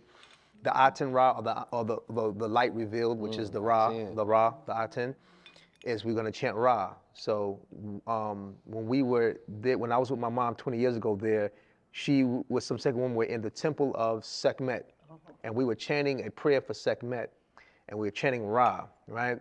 And then we were there for like 30 minutes, brother. Allah be the witness, the walls started sweating. We were raising that much frequency and energy. And everybody who was just passing by were getting electrified from just the tones. So the third tone we want to charge you with, that we want you to take with you, is Ra. Breathing in.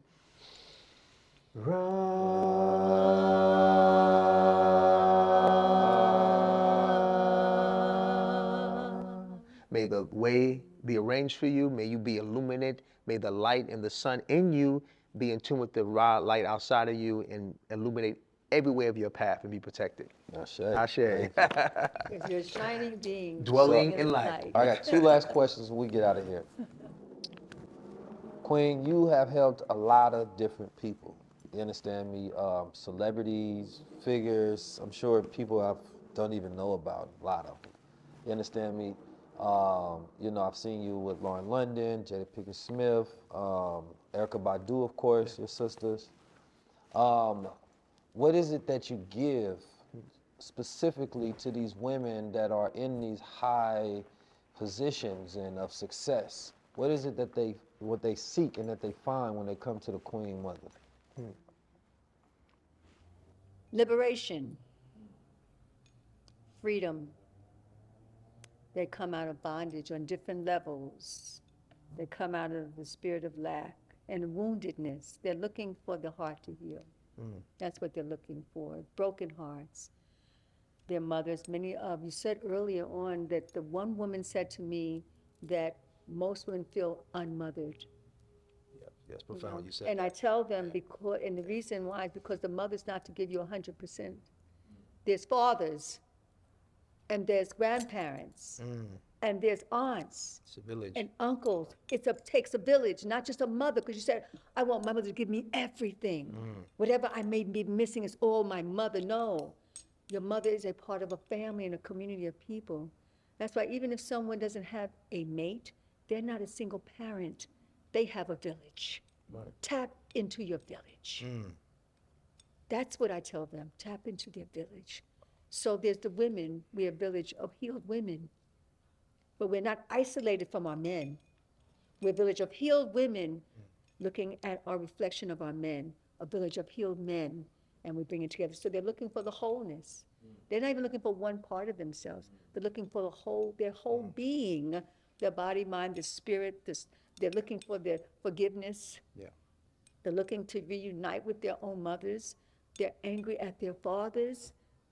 So it's a lot of anger because we're stolen, but now we can repair and we can come back together. So I give them hope. And also I give them vitality. Because at my age, you're not supposed to have the vitality. You're supposed to be kind of grab, you know. You have a child energy.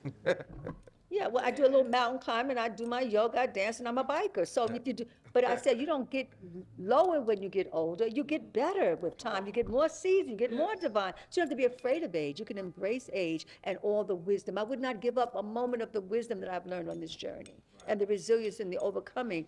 So I impart to them who they are, that they're great. They're not to bow to me, but I'm here to help lift them up so they can see the divinity within themselves. Yeah.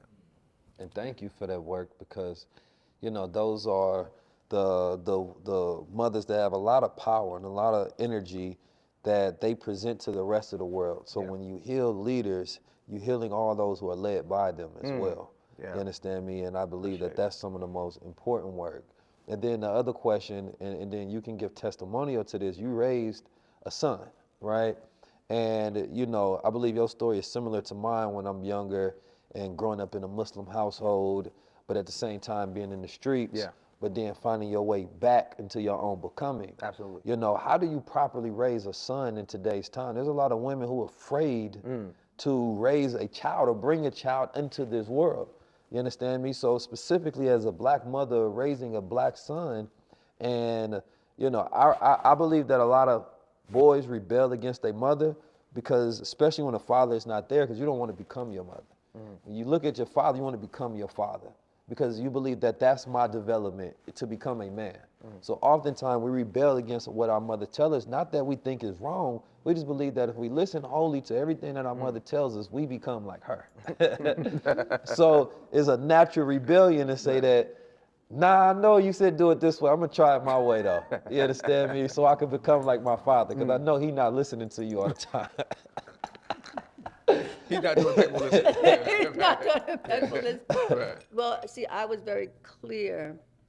I separated from their father, and that was healthy for them, actually, that I separated from the father. And because what we would have been together would have made them sick, right? I woke up and realized, oh, I'm gonna make them really sick if I stay here in this state of consciousness. So in raising them, I seeked out men in the community that were powerful role models. And I remember you were 12 or 13, or going on 13, and I brought him to a radio station to meet Imhotep Gary Bird. And I said, this is my son, Supanova. And I said, I need you to charge him. I need you to fortify him. I need you. And then I went to another elder. That was Bob Lord then too. And then I went to another elder that was Kwame Babi Shangi. And I went to Suno Uncle Asamar Sepata, and he actually took the training with him back as a child, right? So I was very conscious. Go here, you need to get this information. Go over here, you need to be charged over here. Then over here, you go over here. So I was on a mission to make him whole. I have 2 sons, to make them whole, and I have a daughter. So it was that mission. And so I always said, that's why he would say, I've also put him in cultural schools. I said, you're not gonna lose your soul in this world. And the schools were raising them. They also vegetarian lifestyle, so the lifestyle was consistent to my lifestyle. I think he went to Shechem and Shechem school for some years. So I went to various schools of the same consciousness that I had, and that would help. Because you can send your child to a regular school and come back, you don't know who they are. They don't know who they are. They can get lost. Yeah. And someone else putting whatever in their mind that is not anything to do with their wholeness. So it's the village. I tapped into the village. And see, back in the 60s, that's what we were doing anyway. We were looking for our liberation. We were looking for our healing. The Black nationalist movement was there. It was all the culture was starting to just swell up. And I was in the midst of all of that. And so I just gave that over to my children. And with all of that being said, I still went into the rites of passage of the streets. Yeah. Mainly to 19 Key's point about the father. You know, my father at the time, when my mother and him divorced, he made his descent from his, you know, God, King ascent into crack cocaine. So, you know, on the weekends I'm in the projects with visiting him, and, you know, he went from selling to using and have that, and then back with mom with everything she just said. So people only see her and see that side of me based upon her. Not knowing that my father, you know, I tried to emulate that early in when I hit my teens, you know, chasing chasing his descent, you know, I was just attracted to the streets, you know, so I started hustling. I started, I didn't do the drugs, hustling drugs because he was, you know, he succumbed to the crack cocaine. But I would, you know, illegal firearms, selling that and boosting and making a lot of money like that as a young man until I almost lost my life, you know, and gang banging and that culmination, it could have been worse, but everything she mentioned to you, 19, to pour into me and sit me in environment, that was all in me, even though I was going to the rites of passage in the street. Right, that light right. was still on me, you know. And I think that's ultimately why I was able to survive too. And come, like they say, prodigal son, you come home back to yourself. So I was able to make that solar rotation back into myself. And then everybody that I experienced the lower side of myself in the streets with, once I came back into my, you know, my original intent, now I had the experience of being in the streets. I had the foundation I came from, and then the mission became for me really to unify that hood, you know, and heal the hood, and really to take my work now in the polarity of trying to help reach out to other brothers and sisters who And are that's what still. Man Heal Thyself come. Man Heal Thyself is the culmination of many steps. So once I came back to my knowledge of self, the first task at 18 I did was called Unify the Hood, Heal the Hood. On the East Coast, I'm really known with the G's, with the gangs, you know. And so there's a lot of gang mediation in my city, you know, and up and down the East Coast. So I was responsible for bringing thousands of brothers together, you know, to form some types of ways to pour back into themselves. Yeah. Heal the Hood, Unify the Hood. It was like, okay, we got unity, but brothers are still not loving themselves. So that's when I said, okay, the holistic side. So I started to, you know, teach brothers about the holistic intention about body, mind, spirit, responsibility. So all of that culminated into what Man Heal Thyself is about. It's like, okay, so now it's wellness warrior, you know, taking that where the thug and the gangster would be one signal that we go to. Let's take that same warrior spirit and heal him up, give him those tools. Let's take him deep into his chamber of accountability so he can be a powerful warrior for himself and a better service for his women, his children, and his work in the world. So all that journey, you know, allowed me, if I didn't go into my father's, you know, gravitational pull at that young age, I don't think I would have been able to receive the responsibility that is, you know, that was knighted on me from moms to do this healing work. That's beautiful. You know, Tupac once talked about how, you know, he got thug like tatted on his chest, but he said, you know, I'm always be thug life. It's like the same way you get a diploma. Right. You know what I mean, just because you go to college don't mean you no longer don't have your Right. diploma, Right. but you graduate at some point in time. Absolutely.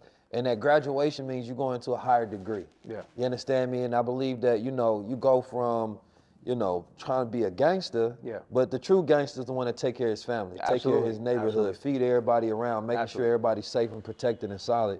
You know, we misconstrued the idea of gangster, and we only took the part of violence and corrupted and used that against each other. But when you're talking about being able to be in the environment, but to be opposite of it requires a different type of strength. Because then that's when people are looking at you for you going against the curve. Instead of out in your uniqueness and saying, you know, I'm a vegan, right? Or, you know, just any other forms of expression that's outside the normal conditions of what's in the hood. You feel me? And that requires a different type of elevation and a different type of mental fortitude. You know, growing up in the hoods of America, being the only black family on the block everywhere we grew up, that none of the kids in the environment ever understood that. Having a different dietary restriction, we don't eat pork or things of that nature, none of them understood that. We literally are in neighborhoods with children, we got different gods there. You understand me? And so there's a power that's said and that I see resonating today that doesn't exist the same way, mostly because communities don't exist in the same manner. But that rite of passage, especially when you can spark those conscious seeds younger, you understand me? A man may go through his rites of passage, may get off, but people ask me all the time, when did you start your journey? And like I say, it wasn't that where I started, you understand me? It's where I picked back up at. You understand me? Because I really got lost along the way, and then I was re-sparked, you understand me, to find myself, and here I am again. But I can show you proof when I was on it when I was a child, but when I made a conscious decision to be on this for myself, then that's what you see in front of you now. But in between that, I don't look like my journey, you understand me? And I had to go through that same journey of impeccable listening, listening to Allah, listening to a source, give me guides and tell me what to do, and me not always understanding it, but still submitting and saying, all right, I'm gonna try that, I'm gonna do that. And it worked out every single time. Because what you call impeccable listening, I call high level observation. Being able to see and hear exactly what you need and what the universe is providing for you, and taking those signs as directions on where to go next. And every single time it led me to something better and higher. You understand me? And being able to go through that Heal Thyself journey for me was not only forgiving everybody within my life, parents, my environment, my brothers, my sisters, the people, everybody, myself, more importantly. I just remember taking a reflection and an overview of all my years in my life, just like mentally going through and traveling through every situation, whether I felt like I was tough or whether I was being a coward in the situation or like I was being good or I was being wrong. I had to look and I had to forgive myself in every situation and just strip myself naked and be honest. And that allowed me to come back into the present completely healed to move forward. You understand me?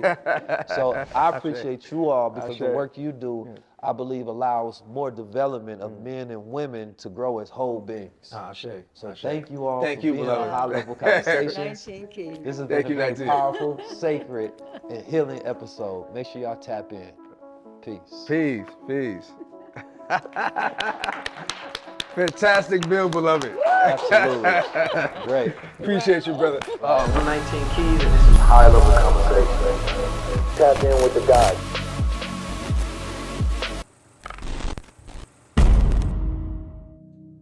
It was extraordinary. Being interviewed, questioned by 19 Keys, he went into my soul. And it was soul to soul. As he was talking, I was seeing images. And I was seeing a future that is so bright and so brilliant because he's seeing what I'm seeing. We're seeing the same thing. It was Ucha to Ucha, first eye to first eye.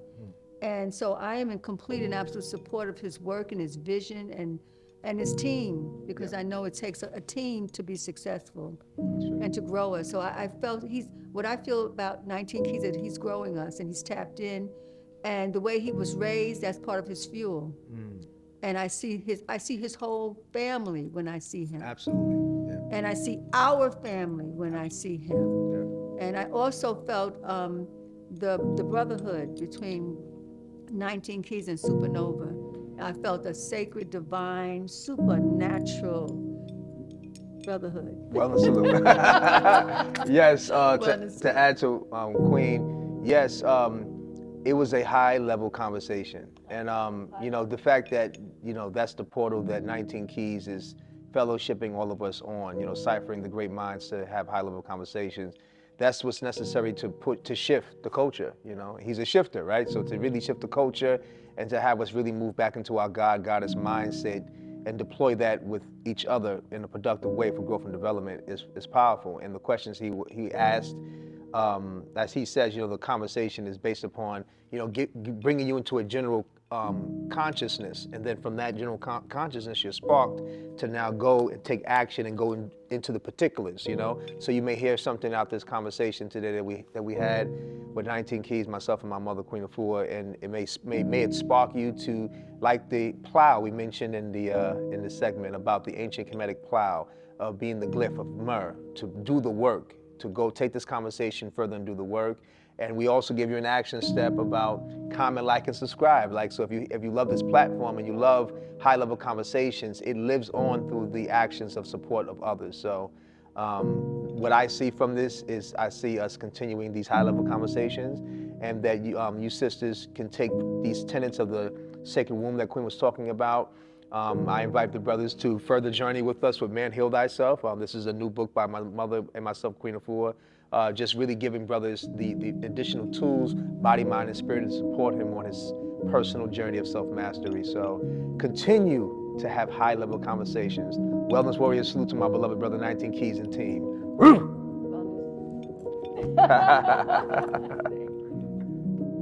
Why did I have Queen Afua and Supanova Slom on this episode of High Level Conversations? It's because it was necessary that we have a spiritual connection for the culture. And one that not only is a spiritual connection, a soul conversation, one that ties in deep to some of our deep-rooted issues and problems, but also we talked about true masculinity, and I really wanted to get a high-level perspective on femininity, sacred masculinity, divine femininity. And I think we touched on a lot of those different issues and realities. And Queen Afua, she is a mentor. She is a spiritual intelligence that guides some of the highest lights in industries, in Hollywood, in government, in politics, women of all different backgrounds. And she transcends generations, that young women today that are developing themselves on a sacred journey of understanding themselves as a woman in their womb are picking up her book of Sacred Woman, you understand me, and tapping into those rituals and some of that ancient knowledge and going through that healing journey. And if there's one thing I know a sick society needs, that's healing. So they were the perfect response to the reality. And I want to definitely thank Queen Afua and Supanova Slom for bringing in a very powerful duo as a mother and a son. And family is a very important topic that we need to tackle, but more so the synergy of family that works in a loving manner to produce success, business, and love. You know, the high-level conversations, kind of when you think about it, you think of things in like a very logical capacity, almost masculine, right? Having these high-level conversations can be seen as masculine because it's more so a spark of logic and intellect, but it's also the necessity of creativity and arts in connection with that. I believe that everything that we do has to be spiritual, right? And it has to be a balance of the masculine and feminine. Now, this conversation happened to be about, you know, the sacred womb and feminine energy and things of that nature, but I want to show and also give a platform for those who have a beautiful expression. You understand me? Because not all of us are intellects, authors, or even just get in front of the camera and speak. Some of us have a divine gift that we can give through a spoken word, a song, you understand me? And I believe that that's some of our greatest forms of spirituality, is that expression of our spirit itself, utilizing our breath, our tonality, and things of that nature. And starting this episode off, specifically this episode, it felt right, you understand me? Because it's ushering in a new era of media in the way that we can do things, because we live in a society that is wholly Eurocentric, and we often follow those templates and models when we want to have success. And we don't always throw in that soul, you understand me? We don't always throw in something spiritual. So it was laying a fertile ground for the seeds that was coming in the conversation, and the poetry was immaculate and it was amazing. Deja J has, when I first seen her, one of her pieces on Instagram, you know, I just thought about highlighting this piece, that, you know, it needs a even more aesthetic connected to it, and I wanted to see it in a certain manner and put it in front of audiences. I think we all have so many different hidden talents, and talents that often deserve to be greater and highlighted, but when she speaks, she has a voice that is speaking directly from an ancestor's ode, you understand me, and directly streaming, you know, and speaking directly to you. And I think that if we heard more of that voice, that compassion, that validity, that authenticity in every day, I think our lives would be a little better, you understand me? And Black women specifically, they have a power to speak directly to your spirit molecule, you understand me, to shift something inside you, to awaken something inside you. So I think that Deja J has a very beautiful future ahead of her, not only with the intellect that she possesses, you understand me, but the poetry, you understand me? The poetry is beautiful. And we the new Def Jam poetry over here, you're talking about. I thank you all for listening, you understand me? And we look forward to being able to curate more of the arts and expression and intellect in the form of high-level conversations. I'm 19 Keys, and this is high-level conversation. Tap in with the God.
This episode is brought to you by Gold Water.